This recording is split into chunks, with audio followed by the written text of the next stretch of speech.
tàn doang là na xin điềm dáng thề lan san này thề đan san xa loay má ghê hay một lệ rằm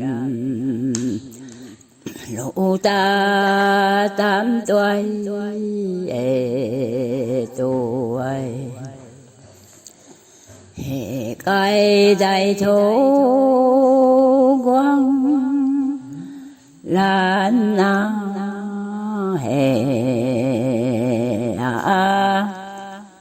vội lê na ti pu rì đô nạp tô dọc giang măng ni u ê kham ta tam lệ thai kham tam bôi ra sa thao vẫn được đây à bám na hệ nắng xe nắng quay má tiếng mà man bay quay tay bàn bàn na hoài san đi nắng bám hoài quang lạc tuổi hoài quang mang niềm ban cánh từ dâu à ôi lệ cảm nên mấy ta lại quang lan na bản đồ cô la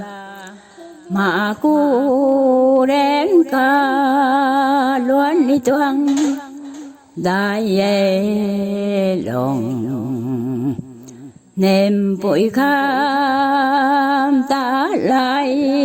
quang lan na lòng niềm vui khám hay đại thế cả chỗ na lông can một thế mới có được nè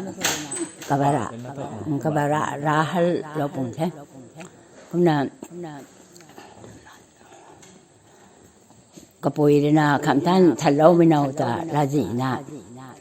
cái mày thì phải đàn san thế san thì cái